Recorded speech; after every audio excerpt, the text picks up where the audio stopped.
So just real briefly, who we are. Bluelock was started in 2006 by a group of data center veterans.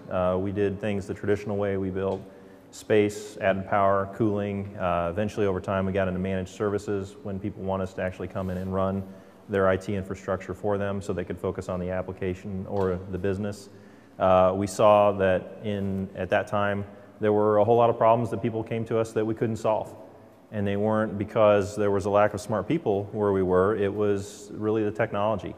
The way of doing things of traditional servers, traditional networking just would not address the concerns that people have. The business model that we created is called infrastructure as a service. And if you're familiar with the concept of software as a service, just literally take the word software out and put in infrastructure. And take all the values everybody has that they've seen in the software as a service or even the ASP model, and then apply it to all the infrastructure that normally supports that model. What a lot of people don't know is traditionally, software as a service applications were really good about giving you, if you had 5 users or 500 users, you literally turn a dial, they would charge you a license fee and a service fee, you'd go up. If those users ran heavy reports or did whatever, literally the dials would work. But on the back end, their infrastructure was a static capital cost. So they'd spend $100,000, maybe $1 million, maybe $30 million worth of infrastructure, and then everything else about their business was this dynamic thing that they tried to sell their end users. But infrastructure-wise, didn't work that way.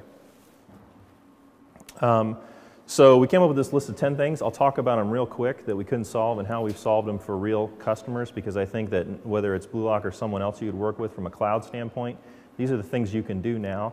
And I would say in terms of your applications, you should set that as the bar. If you've got an application environment or a business you want to run, those are the things you should be able to do, not alternatives, but you should set that expectation. We had to build a platform to do this, and we call it virtual cloud computing. There's a cloud taxonomy diagram out there. One of the guys at Oracle wrote it. It's a great picture, and it shows this cloud in the middle, and then it's got 20 different categories of what cloud is. So instead of trying to replicate that in 5 minutes or less, I'd say go do a Google search on that. We fit into more of a category what I'd call hosting as a service or platform as a service. We built the whole thing on top of VMware, so it's a virtual infrastructure. We've got the VMware folks over there giving us props for that. But more importantly, here's some of the problems that we solved. So one of the biggest issues was capacity on demand, and what we saw a lot were either the eBay model or the Taj Mahal model. So someone, maybe a startup company with a great idea, but no resources, no investors, trying to do it out of their garage. They knew they had to have some kind of infrastructure to host this application. So they would go out to eBay, they'd get a router, a switch, firewall, maybe a used Dell server, they'd pack it all together. And turns out that was the greatest idea in the world, but they were out of business in 3 days because when everybody tried it or when they got slash-dotted, they were gone, right? So that didn't work. And then we had the Taj Mahal model where someone got a hold of, a vendor rep got a hold of somebody and said, hey, look at this brochure. Your data center should look like this. And so they literally said, well, we'll take one of everything in the picture, and then we're going to pay you $300,000 in professional services to hook it all together. And they got exactly what they asked for, but they spent 50% of that investor capital that they received in building the platform. And as anybody that's done a startup knows, the users usually come a lot slower than you predict. So for 2 years, you sit there and depreciate those assets, and again, by that time, you're probably out of business. So capacity on demand, you look at Amazon EC2, you look at what we do. Literally, you pay for what you need when you need it, and if you need more, the cloud just puts it in there. That's part of the magic.